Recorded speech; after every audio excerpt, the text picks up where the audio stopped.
All right, what we're going to be doing today is going to be doing some custom battery cables. All right, we want something like that. All right, so I'm going to show y'all how to get there. All right, so important question. A lot of people think that your positive is more important than your negative, but what size does your negative have to be? The same size as your positive. All right, so my positive is 2/0. My negative's got to be 2/0. And what I'm going to show you is a little something about grounding. All right, I'm going to show you a little something about grounding. All right, so what you want to do is prevent a ground loop. All right, so here's my positive battery. It's fused, A&L fuse. It's coming from the negative here, and I have a terminal block here. All right, so this comes from the battery. This goes right here to the engine block. All right, and then I'm going to be running the cable from the frame to this. All right, so therefore everything is coming this direction, and then there's going to be a negative cable running from the exact same point this attaches to the block to the terminal block over there, the negative one. So therefore electricity takes the path of least resistance, and everything is coming this way instead of creating a ground loop, say like where my stereo will go through some electrical components like the wiper motor grounded on its way to the battery, and then you get all this noise in the radio. So you want everything to take the path of least resistance and come directly to the battery. And I do not like having a bunch of things joined to the battery, which is why I like it clean like that. I try to avoid it. All right, let's make this cable. All right, first thing we're gonna do is I measured this cable, and I'm gonna be cutting where I marked it, which is right here. All right, you can use a reciprocating saw, you can use a grinder, but when I was running my fuel lines and oil lines and transmission lines, I had to have this, so I bought this. Bam. All right, so now we have that nice and clean, see? Then you take this, and you can see that it's gonna be about here. And so I am gonna cut that much thread, and you just kind of roll it like this. This is a lot cheaper and cooler and easier than trying to order custom battery cables. It's just making them. All right, so there we go right there. Boom. This right here is a 5/16 lug hole, and it's a 2-0, and you can see it fits perfect in there, just like that. All right, now bring it over here, and I'm gonna stick this in here. I always put it about halfway, because if I stick it all the way down, it seems like the vise sucks too much heat out of it, and it's harder to heat it up. All right, this is a little extra step I do. This is just flux. Got it from the same people that I ordered these solder lugs from. I just think it sticks a lot better. I just pour a little flux on these like that. Put a little bit on the periphery of that. All right. This is a solder plug right here. Okay. Stick that in here like that. And then now here, come over here, honey, so you're not in the light. Perfect. Now this is real easy. All you do, fire this bad boy up. And look at the orientation. It's gonna be like this. So to prevent twisting, I want the orientation. Be cognizant of the orientation. Now you stick it here. You'll see the solder lug melt, like that. And then you got it in one quick motion. Try to get as many of them as you can in there. One quick motion.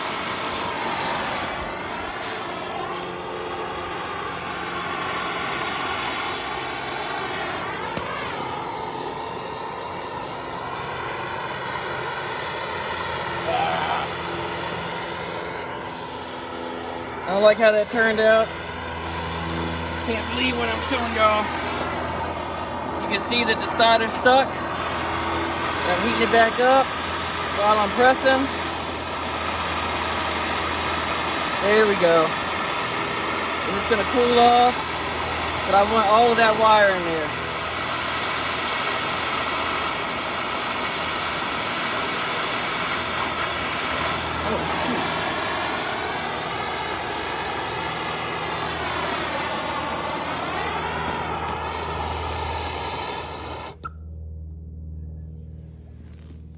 Maybe this whole thing went bad. All right, guys, we're gonna take two on this. I'm gonna stand back from it. Come over from this way. All right, you heat it up. I got an orientation here, like this. It's heated up. All right, guys, what I didn't do is I didn't go fast enough. So watch how I do this again. Watch how I do this again. I'm gonna go like this. Get as many of them in there as I can. And then, that's it right there.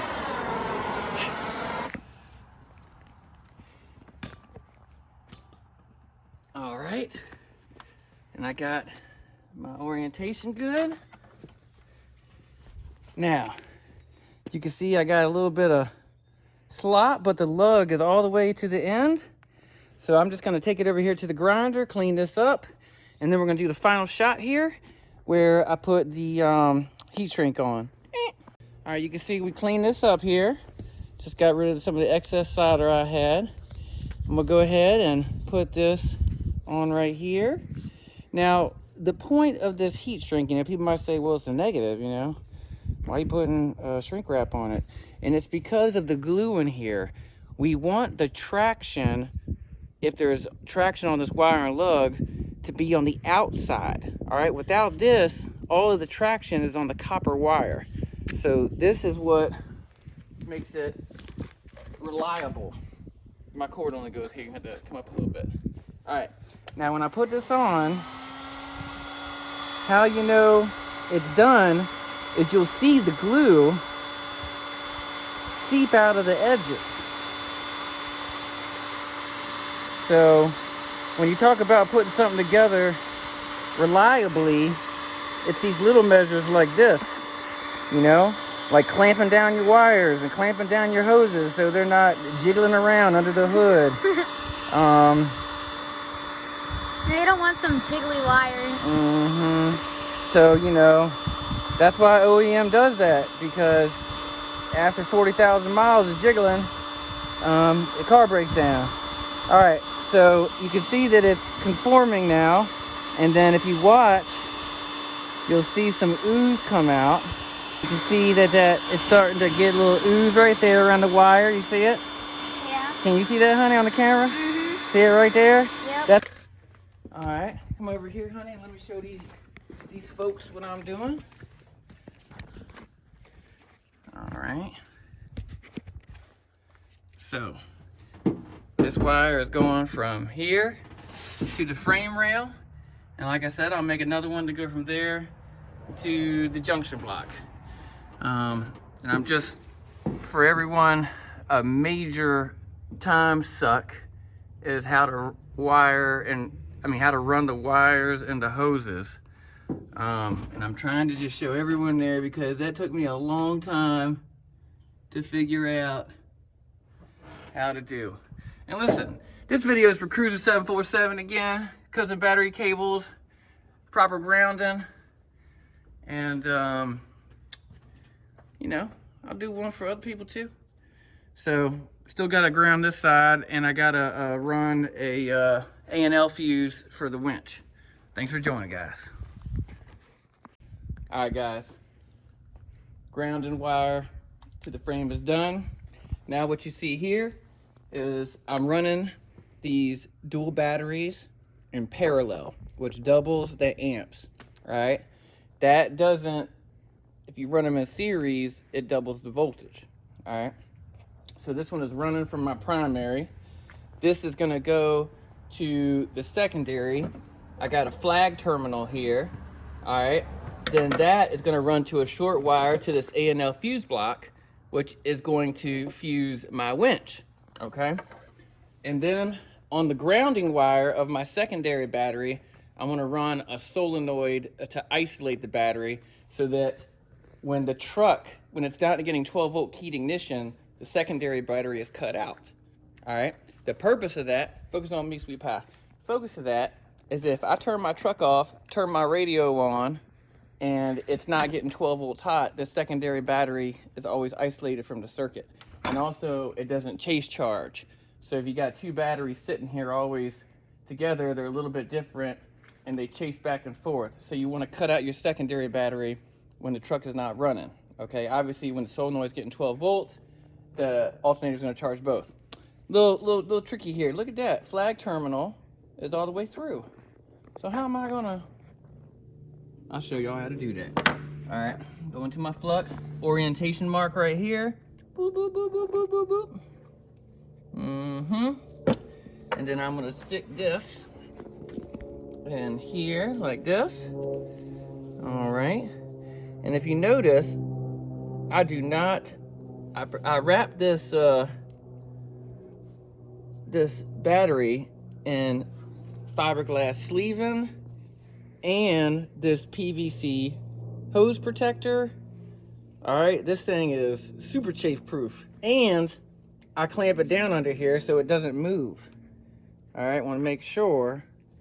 All right, and I take that and then I put this in the clamp like this. I'll put that in the clamp.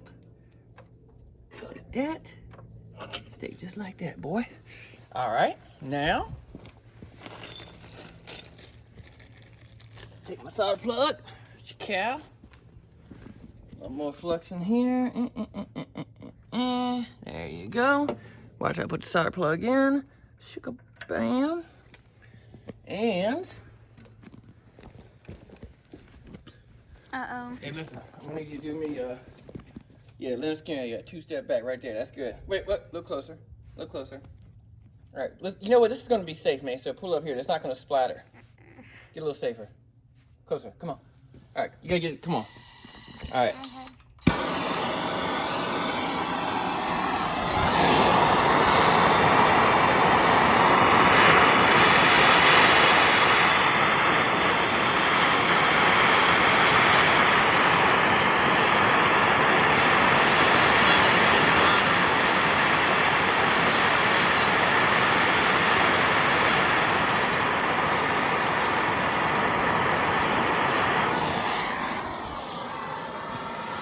And that's how you do it. Nice. You can see that the solder ran right out the bottom there. All right, but she's locked in.